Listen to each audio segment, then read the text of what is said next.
제가 일주일 동안 우리 공동체와 또 여러분 각자를 위해서 집중적으로 기도하는 가운데 우연아, 내 양들 중에 마음이 심하게 흔들리는 양들이 많이 있다. 이 코로나19가 장기화되면서 그 마음을 위로해 줬으면 좋겠다. 붙잡아 줬으면 좋겠다. 그런 특별한 감동이 있었습니다. 오늘 설교는 여러분의 마음에 대한 그러한 부분입니다.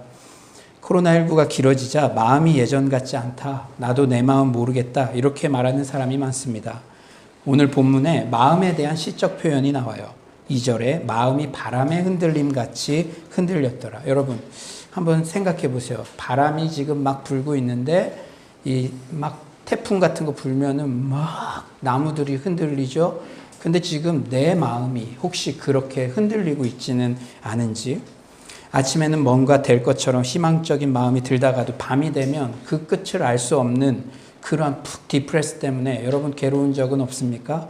분명히 내 마음인데 주인의 허락도 없이 부정적 마음, 비관적 마음이 어느새 비집고 들어와서 막 휘젓고 다니지는 않으십니까?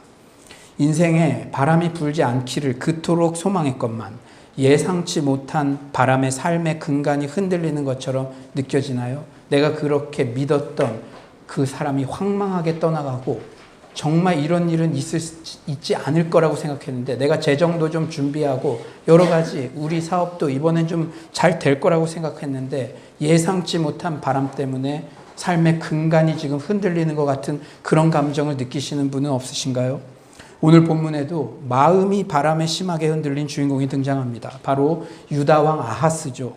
아하스는 북이스라엘과 남유다로 나뉜 분열 왕국 시대의 인물, 남유다의 12대 왕이에요. 그는 왜 마음이 흔들렸을까요? 성경은 이렇게 증언합니다. 오늘 본문 1에서 2절을 우리 인터넷으로 들으시는 분들도 있으니까 다 같이 한번 큰 목소리로 읽어봅시다. 시작.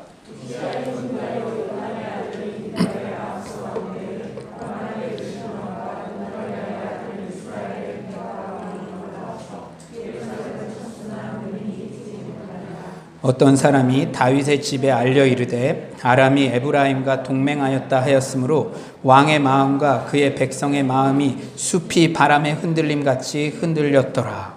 여러분 지금 왜 흔들린다고요? 한마디로 대적들이 연합을 이루어 공격하려 하기 때문에, 한 명이면 모르겠는데 수많은 대적들이 함께. 그런데 이상해요. 1절에는 아람과 북이스라엘 나오고 2절에는 아람과 에브라임이 나오는데요. 이 다른 나라들이 점점 더 연합했다는 게 아니라 북이스라엘과 에브라임은 동의어예요. 북이스라엘을 창거나 여로보암은 12지파 중 하나인 에브라임 땅에 세겜을 건축하고 그곳을 왕도로 삼았습니다. 그래서 그 이후 에브라임은 북이스라엘 전역을 대표하는 그런 칭호로 쓰여졌죠. 그래서 이사야서를 보면 남유다에 대한 멸망 이런 것들은 하는데 에브라임아 하는데 이사야서에서 에브라임 하면 북이스라엘 전체를 지칭한다고 여러분이 알면 됩니다. 당시 고대 근동의 패권은 팔레스틴의 동북 쪽에 있었던 아수르를 중심으로 재편되고 있어요. 성경대학 이렇게 배우신 분들은 다 알 텐데, 그런데 아수르가 서남 쪽으로 점점 세력을 확장시켜 옵니다. 그러면 이 이스라엘이 이렇게 침략을 받게 되겠죠. 그래서 이 아람과 북이스라엘은 연합해서 아수르를 지금 대항하려 했어요. 그리고 남유다 아하스 왕에게도 동맹하기를 원했습니다. 하지만 남유다 아하스가 딱 보니까 아수르가 생각보다 강해요. 이렇게 세 나라가 연합해도 이거 안 될 것 같아. 그래서 그 동맹에 가입을 하지 않습니다. 그러니까 이제 아람과 북이스라엘 연합군이 본때를 보여주겠다 해서 남유다로 쳐들어오려고 하는 일촉즉발의 상황입니다. 아이고 아침에 오늘 왔는데 새로운 장소에서 이거 막 역사도 나오고 그러니까 여러분 정신없죠? 예. 좀 쉽게 설명드리면 미국의 적대적인 북한과 중국이 연합하여 그래도 미국의 호의적인 한국에 쳐들어오려는 그런 상황이나 지금 마찬가지예요. 중국 시진핑과 북한 김정은이 함께 한국에 쳐들어오려 하면 그게 내일이 될지 모르고 모레가 될지 모르고 한국의 대통령 마음이 어떻겠습니까? 마음이 바람에 흔들릴 수밖에 없겠죠. 꼭 국제정세가 아니라도 우리네 인생도 그렇습니다. 여러분의 마음 한번 잘 살펴보세요. 나만 홀로 외톨이인 것 같고 나를 대적하는 세력들은 점점 모여 연합을 이룰 때 마음 관리하기가 참 쉽지 않죠. 최근 새벽 기도 때마다 고난 중에 드렸던 다윗의 기도들을 묵상하고 있는데 참 공감 가는 게 많아요. 다윗은 적들을 이렇게 묘사합니다. 시편 140편 2절이죠. 그들이 마음속으로 악을 꾀하고 싸우기 위하여 매일 모이오며. 예, 악인들은요 웃겨요. 평소에는 안 친했는데 나를 대적할 때는 모입니다. 그것도 매일 열심을 내서. 코로나19가 길어지며 마치 교회가 코로나19의 주범인 듯 몰리는 상황에서 회사에서 크리스천의 정체성을 드러내며 생활하기가 점점 어려운 그런 상황이 도래했어요. 안티 크리스천들은 점점 연합전선을 이루어 신앙인을 비방하고 교회와 크리스천들이 고립되어가는 그런 문화입니다. 심지어 어떤 회사에서는요, 교회 안 가겠다는 각서까지 쓰라고 했다더라고요. 확진이 되고 안 되고에 상관없이 내가 교회 안 가겠다고 각서를 썼는데 교회 갔다. 그것이 확인되면 이유 묻지 않고 퇴사하겠다. 이런 것들을 적으라고. 제가 그런 이야기들을 듣고 참 마음이 아팠습니다. 그렇다면 이렇게 마음이 흔들릴 수밖에 없는 상황에서 우리는 어떻게 마음 관리를 해야 될까요? 여러분의 마음을 생각하면서 여러분 오늘 주일 11시에 오기 전까지 지난 일주일 동안 여러분의 마음이 널뛰게 하면서 막 그랬던 분이 있다면 오늘 설교 말씀 진짜 잘 들으십시오. 우리가 나이가 많다고 뭐 어떤 직위가 있다고 마음 관리 못하면 한 방에 무너집니다. 여러분 마음 어떻게 잡아야 되는지 오늘 본문을 통해서 뭐라고 말씀하고 있나요? 오늘 아하스 왕을 향한 이사야의 권고의 그 솔루션이 있습니다. 첫 번째, 마음이 흔들릴 때 성급하게 행동해서는 안 된다는 거예요. 성급하게 행동해서는 안 돼요. 여러분 마음이 아무리 널뛰기를 한다고 해도 그때 뭐를 막 성급하게 해서는 안 돼요. 삼가며 조심해야 합니다. 4절이죠. 그에게 이르기를 너는 삼가며 조심하라. 르신과 아람과 르말리아의 아들이 심히 노할지라도 이들은 연기나는 두 부직갱이 그루터기에 불과하니 두려워하지 말며 낙심하지 마라. 여러분들을 누가 비방을 해요. 그리고 여러분이 잘못했던 것이 드러나요. 마음은 널뛰게 하겠죠. 그러나 그때도 경솔하게 행동해서는 안 돼요. 우선 잠시 멈춤, 삼가며 조심해야 됩니다. 삼가다는 자신의 마음을 잘 지켜서 신중에 신중을 기하라는 뜻이에요. 뭐를 기하라고요? 신중. 조용하다는 흔들림이나 요동함이 없이 매우 평온하고 잠잠한 상태. 아하스 왕이 그런데요 지금 머무는 곳이 어디입니까? 3절에 윗못 수도 끝. 지금 아하스 왕이 뭐하고 있는 건 줄 알아요? 아하스 왕은 적들이 연대한다고 하자 언제 쳐들어온다는 소식도 없는데도 마음이 불안해서 당장 물을 확보할 수 있는 근처에 가 있습니다. 왕인데도. 왜냐? 전쟁이 나면 물이 필수적이기 때문이죠. 위기가 닥치자 하나님 앞에 잠잠히 서서 하나님의 뜻을 묻기는커녕 자신이 할 수 있는 인간적인 방법만 몰두하고 번잡한 그런 모습이에요. 여러분 지난 일주일 동안 이런 실수 혹시 하지 않았습니까? 저는 최근 서울로 공동체를 목양하며 어느 때보다 큰 은혜를 받고 있어요. 우리 서울로 공동체 코로나가 닥치고 또 예배 장소가 불안정한 그런 상황이 도래했죠. 코로나와 예배 장소 부재라는 두 가지 위기가 엎친 데 덮친 격으로 동맹을 이룬 것 같은 그런 상황이었습니다. 그런데 우리 성도님들 누구 한 명도 부안해동하지 않고 하나님 앞에 잠잠히 새벽마다 밤마다 한 끼를 금식하며 기도하고 있어요. 이렇게 큰 바람 앞에서도 우리 공동체가 삼가며 침묵하며 기도로 나아가니 하나님께서 한 걸음 한 걸음 가장 적합한 장소로 인도해 주고 계심을 믿습니다. 여러분은 지금 그 현장을 보고 있어요. 여기는 유성막이죠. 완성된 곳은 아니지만 여러분 마침 교육관 3층이 비어있고 마침 이 2층이 비어있고 마침도 우연도 반복되면 하나님의 섭리인 줄 믿습니다. 우리 인생에 마침 없어요. 우연 없어요. 그러나 우리 믿음이 약하니까 이런 반복적인 상황을 통해서도 내가 책임지다, 내가 일한다 지금 말씀하고 계신 줄 믿습니다. 삼가며 조심하는 것은 또한 두려워하거나 낙심하지 않는 거예요. 그렇다면 여러분 두려움과 낙심은 언제 찾아옵니까? 4절 하반절에 이렇게 말씀하세요. 이들은 연기나는 두 부직갱이 그루터기에 불과하니 두려워하지 말며 낙심하지 말라. 두려움과 낙심은 여러분 아하스 왕처럼 적들과 상황이 하나님보다 크게 보일 때 찾아옵니다. 적이 누구보다 크게 보일 때 하나님보다. 여러분 동일한 상황이 닥쳤다고 다 낙심하는 거 아니에요. 동일한 상황, 예배 장소가 없는 동일한 상황에 다 여러분처럼 신중하게 기도로 나아갈 수 있는 거 아니에요. 상황보다 하나님이 크게 보일 때 우리는 신중할 수 있지만 상황이 하나님보다 크게 보일 때 우리는 낙심합니다.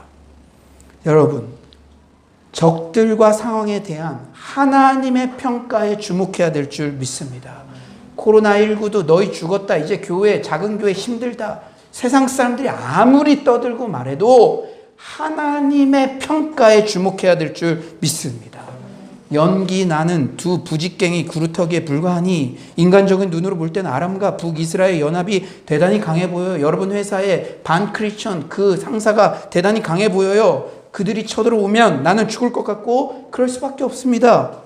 하지만 하나님께서는 아람과 북이스라엘이 불은 이미 다 타버리고 두 끝에서 가느다란 연기만 피어오르고 있는 부직갱이다. 그들은 내 앞에서 아무런 위협도 위에도 가할 수 없는 무력한 자들이다. 이렇게 평가하고 계세요. 실제 이 말씀은 이스라엘 역사 가운데 그대로 이루어져 아람과 북이스라엘은 남유다보다도 먼저 멸망했지 않았습니까?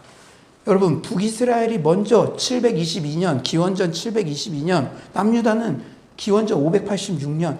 여러분, 구약 기원전은 이 숫자가 커야 더 예전이라는 건 알죠? 정말 여러분 똑똑하세요. 자부심을 가지셔도 됩니다. 그래요. 그 전에 예언했는데도 예언했는 대로 그대로 이루어졌어요.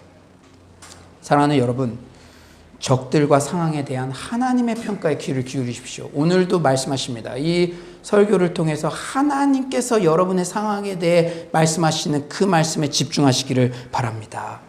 그때 두려움과 낙심이 사라지는 거예요. 적들이 더 커 보이면 두려움으로 숨게 됩니다. 장사 없어요. 아무리 연륜이 있어도 없어요. 적들이 말씀보다 하나님보다 커 보이면 다 숨습니다. 사랑하는 여러분, 하지만 아무리 적들이 위협적으로 보여도 연기나는 부직행이다. 하나님이 그렇게 말씀하시면 그런 것인 줄 믿습니다. 신앙은 시선 처리예요. 신앙은 해석 싸움입니다. 수많은 믿음의 선배들이 이 싸움에서 승리하여 두려움과 낙심을 극복했죠. 기드온이 그랬죠. 미디안에게 곡식 뺏길까 봐 두려워 쭈그리고 앉아서 숨어있는 기드온에게 하나님은 말씀하십니다.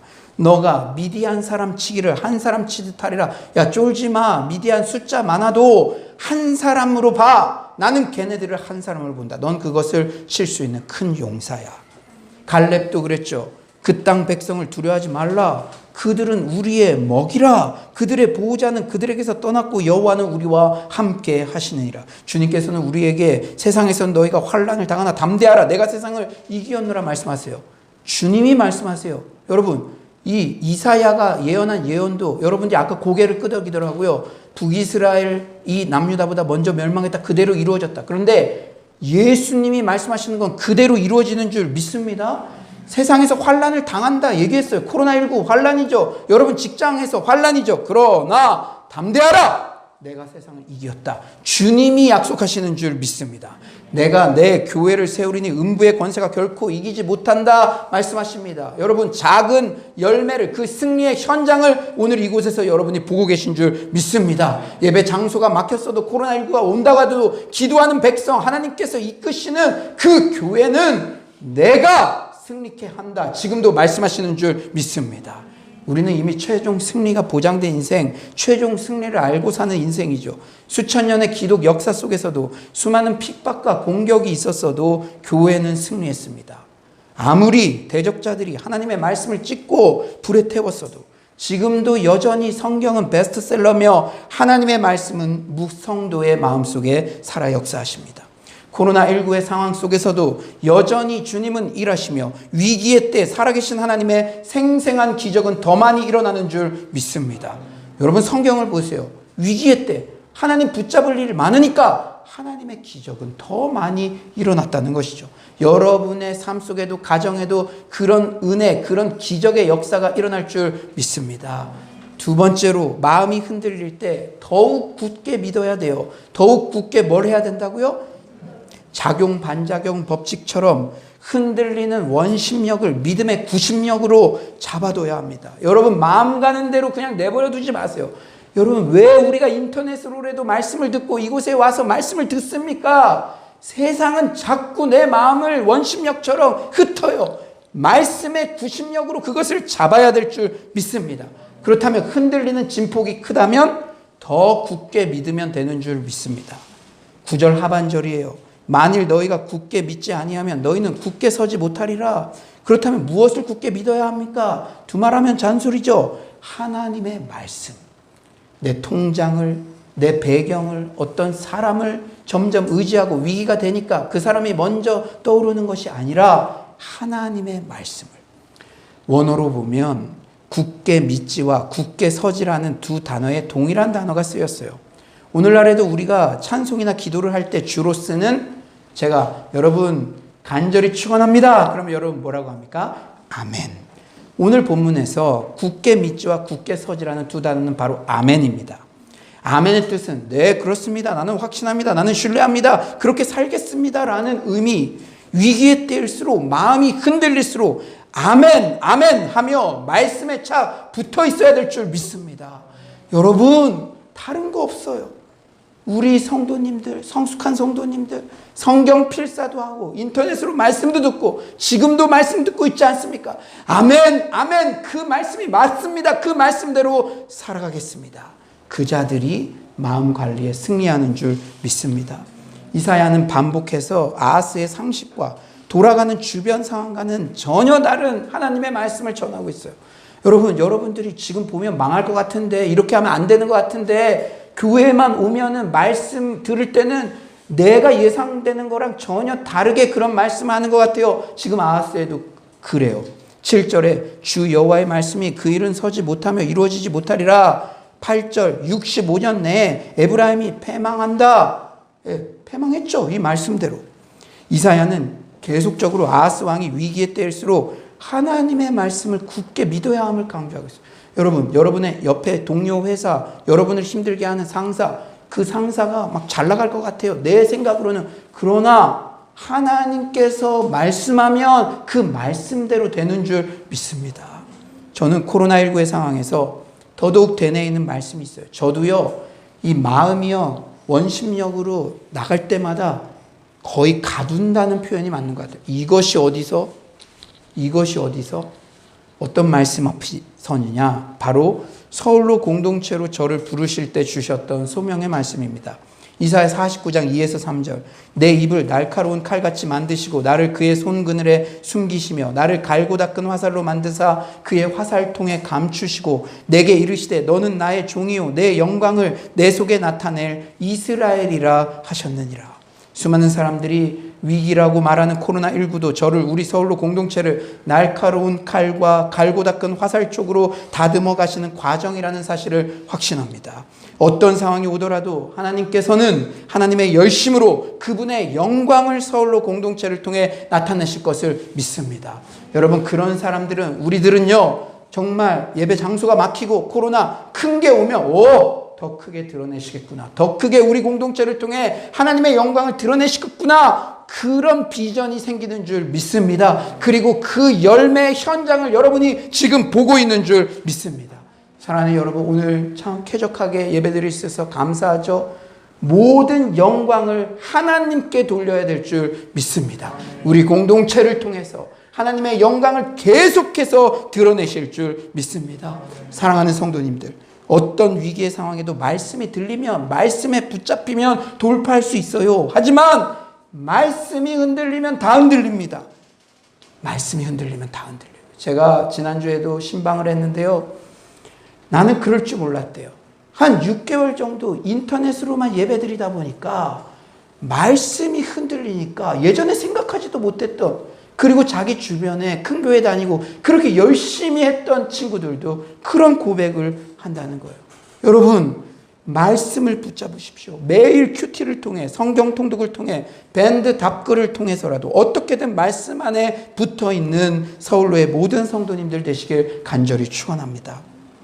저는 요새 최대한 많은 성도님들과 한 줄 큐티 운동을 전개하고자 해요. 여러분들도 밴드에다가 한 줄씩 여러분의 다짐을, 그게요, 여러분의 마음을 다잡는, 여러분의 마음을 살리는 길인 줄 믿습니다. 스스로 큐티가 힘들면 밴드에 나와 있는 새벽기도 설교 전문을 보고 제가 왜 설교 전문을 다 올리겠어요? 스스로 20분 내서 큐티하기 어렵고 혹 설교 준비하기 어려우시잖아요. 비록 많이 부족하지만 그거라도 한번 읽으시고 출근길에 한번 읽으시고 한 절이라도 다짐을 하고 서로 카톡으로 짝을 지어 나누었으면 좋겠습니다. 서로 살려야죠. 여러분들도 말씀 없으니까 막 널뛰기 하는 걸 느꼈잖아요. 널뛰기 하다 보면 저 극단으로 가면 누구도 극단적인 선택을 할 수 있어요. 서로를 말씀으로 잡아줘야 될 줄 믿습니다. 위기의 상황, 어떻게든 말씀 안에 붙어 있어야 한다는 주의 종의 절박한 마음이 여러분들에게 잘 전달되기를 소망합니다. 마음이 흔들릴 때 세 번째로 철저하게 하나님과 동맹을 맺어야 돼요. 오늘 본문 이사야 권고의 핵심 주제는 바로 동맹입니다. 뭐라고요? 동맹. 주제를 강조하기 위해서 언어 유희가 쓰였어요. 우리 2절 말씀 한번 다 같이 큰 소리를 읽어볼까요? 우리 인터넷으로 들으시는 분들도 큰 소리로 다 같이 2절 시작.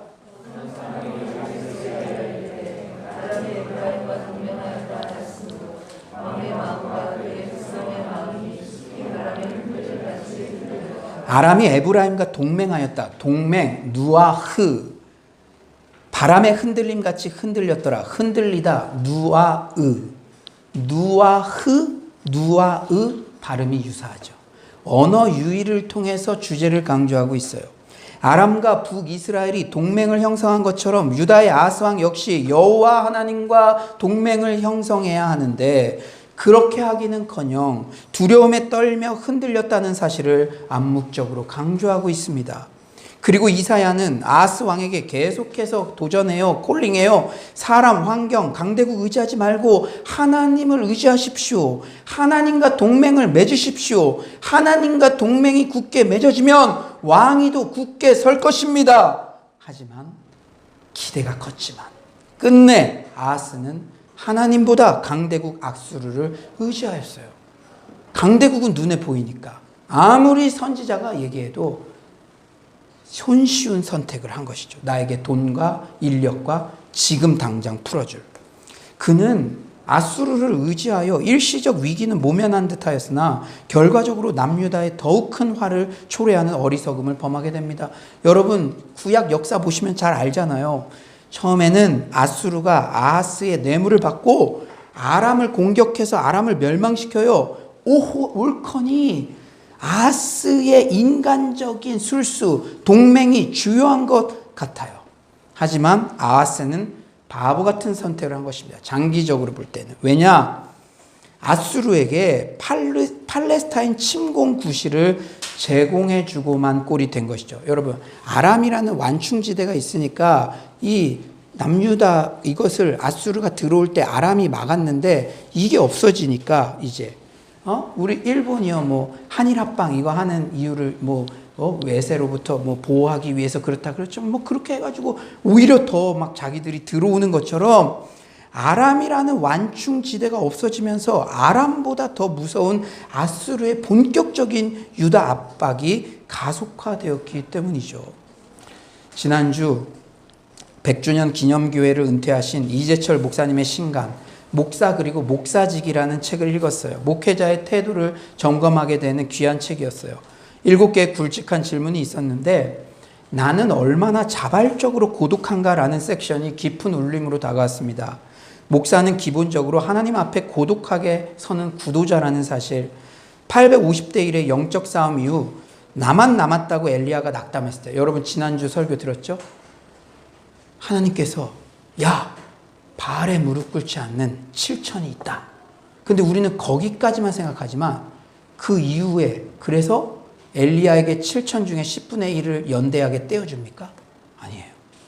그 이후에도 철저하게 혼자 싸우다 엘리야가 하늘로 들림을 받습니다. 하나님의 의도가 있다는 것이죠. 예수님도 마찬가지죠. 예수님도 이렇게 말씀하셨어요. 12군단도 더 되는 군사를 동원해서 구원을 이룰 수 있다. 내가 내 일을 할 수 있다. 그랬지만 예수님은 끝까지 소수의 12제자 무리와 함께 하셨고, 그리고 십자가상에서 그 가장 중요한 순간에는 그 제자들마저도 도망가고 끝내는 홀로 그 사역을 감당하셨죠. 이런 부분들이 저에게 정말 새롭게 다가왔습니다. 물론 어떤 연대, 연합도 하지 말고 독불 장군처럼 사역하라 이런 뜻 아니에요. 그러나 무리를 지어 다니며 그 안에서 힘을 과시하고 싶어하는 인간의 연약함과 본성에서 목회자도 결코 예외일 수 없다는 따끔한 충고였습니다. 다음의 글들이 특히 마음에 많이 남았어요. 여러분 잘 들어보세요. 인간은 어느 누구 혹은 어느 집단과 연대하는 순간부터 눈에 보이지 않는 하나님보다 가시적이면서 현실적으로 체감 가능한 인간 연대의 힘을 더 의지한다. 소명자는 자발적으로 고독해야 한다. 고독과 외로움은 같은 말이 아니다. 여러분 외로움 많이 타시는 분 있으세요? 잘 들어보세요. 외로움은 다른 사람들과 어울리기를 열망하지만 그들에게 받아들여지지 않는 데서 기인하는 소외감이다. 반면에 고독은 얼마든지 다른 사람들과 어울릴 수 있는 역량을 지니고 있으면서도 자기 자신을 자발적으로 격리하는 능력이다. 그리스도인의 자발적인 자기 격리인 고독은 두말할 것도 없이 하나님과 독대하기 위함이다. 사랑하는 여러분, 위기의 상황이 닥치면 눈에 안 보이는 하나님보다는 일단 눈에 보이는 사람, 재정, 강대국 의지하기 싫습니다. 근데 여러분 오해하지 마세요. 사람의 도움도 받아야죠. 하나님이 사람을 통해서 돕는 천사를 보여줄 수도 있으니까. 그러나 뭐가 먼저 생각나냐는 거예요. 여러분 코로나19가 닥치고 교회 장소가 어려움이 있고 여러분 사업에 어려움이 있고 여러분 자녀의 어려움이 있고 진짜 하나님 앞에 정직하게 뭐가 먼저 생각났습니까? 하나님께 기도를 더 드려야겠다는 게 생각났습니까? 이 사람한테 이거 부탁하면 그거예요. 우선순위. 하나님을 가장 먼저 생각하는 여러분 되시길 간절히 축원합니다. 여러분 아하스처럼 재빨리 물 나올 곳부터 확보하느라 동분서주할 수 있어요. 그것이 처세를 잘하고 이 시대에 이 사람처럼 행동해야지. 세상에선 그렇게 다 말하겠죠. 하지만 하나님은 그렇게 말씀하시지 않습니다. 오늘 본문은 말씀하세요. 위기의 때라도 아무리 마음이 흔들린다고 하나님보다 더 의지하는 것이 있어서는 안 된다.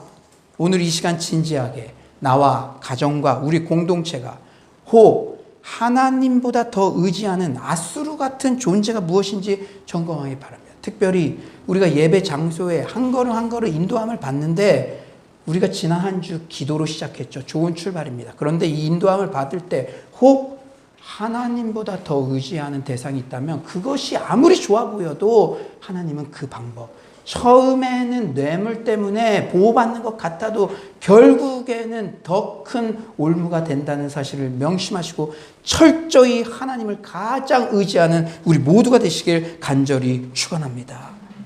사랑하는 여러분, 이제 말씀을 정리하겠어요. 오늘 본문 이후에는 어떤 스토리가 전개됩니까? 여러분, 본문은 성경을 그 본문만 보는 것이 아니라 전후를 보면 깊은 인사이트가 있습니다. 이사야 7장 11에서 12절 제가 한번 읽어드릴게요. 너는 내 하나님 여호와께 한 징조를 구하되 깊은 데에서든지 높은 데에서든지 구하라 하시니 야스가 이르되 나는 구하지 아니하겠나이다. 여러분 지금 이 이사야는 어떻게든 하나님의 징조를 너가 믿음으로 구해라. 이 남유다의 구원을 위해서 믿음으로 징조를 구해라. 끝까지 믿음으로 나오기를 요청하고 있어요. 그런데 나는 구하지 않겠다. 나는 구하지 않겠다. 본인은 나 여호와 시험하지 않겠어. 이렇게 허울 좋은 이유를 대지만 끝까지 하나님보다 아수르 의지하겠다는 심산이에요. 나 도저히 눈에 보이는 아수르보다 하나님이 더 커 보이지 않아.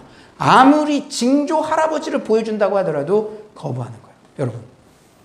여러분이 말씀 앞에 나올 때 오늘도 성경 말씀을 들을 때 거부하는 거 있지 않아요? 목사님은 저렇게 말씀하셔도 이건 아니지. 이건 안 듣고 싶어. 그러나 그것을 끊임없이 하나님은 말씀합니다. 너 그것보다 내 말이 먼저야. 그러나 인간은 거절해요. 믿음으로 여러분 인간의 연약함이 드러나죠. 성령의 은사를 체험하고 뭔가 믿음이 상승하고 그런 거를 다 바라는 것 같지만 바라지 않더라고요. 선교에 대해서 기도하다 보면 나 아프리카 가라 그럴까 봐 기도하기 힘들어요. 그런 마음들. 사랑하는 여러분, 그러나 이 말씀이 어떻게 전개됩니까? 유다왕 아하스, 남유다 왕 중 가장 사악한 왕으로 꼽혀요. 우상숭배 죄에 빠졌고 심지어 자신의 아들들을 몰렉 신에게 인신제사를 드리는 그런 악한 왕이었어요. 그런데 나 징조 안 구하겠어요 거절했는데도 일방적으로 하나님의 징조가 임합니다. 하하, 내가 어제까지 마음이 널뛰기 해서 하나님보다 사람 의지하고 내 마음 엉망진창인데도 매주 일방적인 하나님의 말씀의 은혜가 임하는 것과 마찬가지죠. 이것은 자격 없는 자에게 부어주시는 하나님의 일방적 은혜예요. 징조의 내용도 우리의 예상을 완전히 빗나갑니다. 어떻게 남유다 왕국이 보존되겠는가? 14절에 이렇게 말씀하세요. 그러므로 주께서 친히 징조를 너희에게 주실 것이라. 보라, 처녀가 잉태하여 아들을 낳을 것이요 그의 이름을 임마누엘이라 하리라. 일촉즉발의 전쟁의 한복판에 있어요. 어떻게 붙을 것인가? 중국에 붙을 것인가? 미국에 붙을 것인가?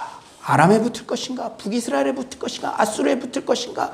머리를 굴리는 그 왕에게 징조를 보여주시는데 하나님의 솔루션은 전쟁과는 어울려 보이지 않은 여리디 여린 한 아기를 통한 남유다 왕국의 보존과 구원을 말하고 있어요. 오늘 본문에서 열강은 각자 도생하려고 머리를 굴리며 애를 쓰죠. 아람과 북이스라엘이 연합하고 남유다 아하스 왕은 각대국 아수르를 의지하려 합니다. 하지만 하나님의 방법은 처녀의 몸에서 잉태된 한 아이를 통한 구원입니다. 이 아이는 바로 메시아 예수 그리스도의 예표죠. 이 예언은 이중성을 가지고 있어요. 단지 지금 상황뿐 아니라 그리스도를 통한 전 인류의 구원을 예표합니다. 사랑하는 여러분, 코로나19 저마다의 해법을 구해요. 저도 책 많이 봅니다. 이 책, 저 책, 포스트 코로나, 코로나 이후 교회는 어떻게 해야 된다. 제가 여러 권의 책을 읽고 물론 참고는 하죠. 그러나 제가 하나님 앞에 결심했습니다. 사복음서 더 열심히 읽겠습니다. 아무도 몰라요. 사복음서 더 열심히 읽겠습니다. 사랑하는 여러분, 코로나19 누구도 마음 시원한 해답을 내놓을 수 없을 때 인생이 어떻게 하루 앞도 못 내다보는데 하루 앞도 이 사람이 어떻게 될지 모르는데 오지 않은 코로나가 언제 종식될 것이고 그 이후 교회는 어떻게 될 것이며 어떻게 그 예상을 하나님 말씀보다 더 붙잡겠습니까? 예수님의 방법에 집중하시길 간절히 축원합니다. 여러분, 아하스 왕은 수많은 열강은 머리를 굴려서 내가 전쟁에는 내가 할 수 있어. 경험이 이래. 그렇지만 전혀 예상할 수 없는 징조를 보여주시는 거예요. 강대국과 연합해야 된다. 사람 힘을 의지해야 된다. 재정을 받아야 된다. 이런 아주 합리적인 방법론이 횡행할 때 처녀의 몸에서 잉태된 한 아이를 통한 구원의 방법은 황당하다 할 수 있어요. 너희들 이런 때 집에 가서 돈 벌지 여기 모여서 뭐 하는 거냐? 황당하다 할 수 있어요. 장난하냐 할 수 있습니다. 하지만 그것이 하나님의 방법입니다. 우리 개인의 이슈, 내 마음을 무너뜨리는 문제, 새로운 예배 장소를 위한 우리 공동체의 기도 제목, 모든 솔루션을 찾을 때 가장 우선이 돼야 되는 것은 예수님의 방법을 깊이 묵상하는 방법인 줄 믿습니다. 가장 중요한 결정은 가장 기도한 사람이 내려야 되는 것이죠. 가장 중요한 결정은 가장 많이 예수님을 묵상한 사람이 내려야 될 줄 믿습니다. 이럴 때일수록 우리의 이런저런 말과 방법을 내려놓고 사복음서에 기록된 주님의 행적에 주목하고 주님 앞에 잠잠히 나아가야 될 줄 믿습니다. 세상이 볼 때는 황당해 보일 수도 있고 답이 안 나와 보이는 그런 답을 주실 수 있어요. 그러니 우리는 기도하는 것입니다. 내가 합리적 계획을 세울 때는 내 한도 내에서밖에 해결이 안 되죠. 그런데 주님께 기도하면, 주님이 일하시기 시작하면 상상할 수 없는 역사가 이루어지는 줄 믿습니다. 여러분, 그 현장을 보고 있잖아요. 우리가 새로운 성막 이런 생각할 때 주파나를 튕겼습니까? 예산을 짰습니까? 그죠? 가장 기도 많이 하시는 분들이 일주일 동안 밤에 새벽에 한 끼를 금식하면서 기도하니까 우리가 예상도 못한 그러한 장소들을 우리에게 안겨주는 줄 믿습니다. 보여주시는 거예요. 주님께 기도하면 여러분, 이것이 완성된 단계가 아니죠. 뉴 성막이죠. 그러나 우리가 주님께 기도하면 지금 구름을 보여주셨듯이 하나님께서 우리의 상상을 뛰어넘는 열매들을 여러분 개인과 가정과 사업과 우리 공동체에 맺게 하실 줄 믿습니다. 예수님의 방법은 그렇다면 무엇일까요? 여러분, 이제 설교 마지막인데요. 좀 어려운 말씀 드리고 싶어요. 제가 일주일 동안 그렇다면 예수님의 방법은 무엇일까? 저에게 강력한 감동이 된 말씀을 전합니다. 들을 준비를 좀 하시고 들으셔야 될 것 같아요. 예수님의 방법은 약할 때 강함되는 것. 더 약해지는 거죠. 좋은 장소 와도 더 약해지는 거예요. 더 겸손해지는 거예요. 더 낮은데 마음을 두는 거예요. 스스로 희생하는 것. 사랑만은 승리하여 피와 땀 한 방울까지 아낌없이 다 내어주는 것이 예수님의 방법인 줄 믿습니다. 예수님 이 땅에 살면서도 고단하게 사셨어요. 십자가상에 죽을 때는 좀 편히 죽으셔도 됩니다. 끝까지 일하시죠. 그리고 마지막 남은 한 방울의 피와 땀까지도 다 주고 가십니다. 지금은 다 어렵다고 들어요. 다 뭔가를 하려고 하면 야, 너 되겠어? 그러나 예수님은 가장 어려운 상황에서도 있는 게 없을 때도 한 방울의 땀까지, 한 방울의 피까지 나보다 남을 생각하면서, 남겨진 양들을 생각하면서 모든 것을 주고 가신 줄 믿습니다. 저도 특히 예배 장소의 인도함을 받으며 매일 기도하는 부분이요, 성경에서 주님 더 많이 묵상하고 주님 방법 순종하게 해주세요. 저는 이런 원칙이 있습니다. 나의 원함과 공동체의 원함이 있다면 공동체의 원함이 우선, 공동체의 원함과 주님의 원함이 상충된다면 주님의 원함이 우선. 쉽지 않은 길이죠. 권리를 포기하는 길입니다. 그러나 그것이 예수님의 방법인 줄 믿습니다. 쉽지 않으니까 몸부림치는 거예요. 쉽지 않으니까 잊을까봐 사복음서 보면서 이런 때일수록 그 방법에 맞게 우리가 한 걸음 한 걸음 나아가야 될 줄 믿습니다. 이번 한 주 여러분 많이 힘드시죠? 물론 힘들지만 이 주님의 방법을 적용해 봅시다. 저도요, 가뜩이나 힘든 성도님들에게 이런 말씀을 왜 드리는지 어떻게 설명할 수 없지만 주님 주신 감동으로 제가 배달한다는 마음으로 배달 사고 안 일으키려고 전합니다. 꼭 삶 가운데 주님의 희생적 사랑을 적용해 보세요. 대단한 거 아니라 내가 2알 먹을 수 있으면 하나를 좀 더 힘들어하는 교회도 나누고 더 힘들어하는 친척도 나누고, 굶어 죽은 사람은 아무도 없잖아요. 여러분들의 힘든 것을 제가 이해 못하는 게 아니라, 인정 안 하는 게 아니라 누구보다 알기 때문에 이런 말씀을 드리는 것입니다. 하나님께 감동을 받아서 전하는 말씀이니까 한번 해보세요. 그때 세상이 예상치 못한 그런 위대한 일들, 오래 고민했던 문제가 이번 일주일 안에 거짓말처럼 쉽게 해결되는 역사를 여러분의 삶 가운데 보게 될 줄 믿습니다. 예수님 어느 때보다 많이 묵상하세요. 지금 이런 얘기 저런 얘기 너무 안타까운 얘기들만 들리잖아요. 사복음서 예수님, 특히 예수님이 직접 말씀하신 거는 빨간색으로 돼 있잖아요. 그 부분. 예수님에게서 길을 찾는 여러분 되시기를 소망합니다. 아무쪼록 마음이 심하게 흔들리는 것 같은 이 위기의 시대에 두려워하거나 낙심하지 말고 삼가고 조심하시기 바라요.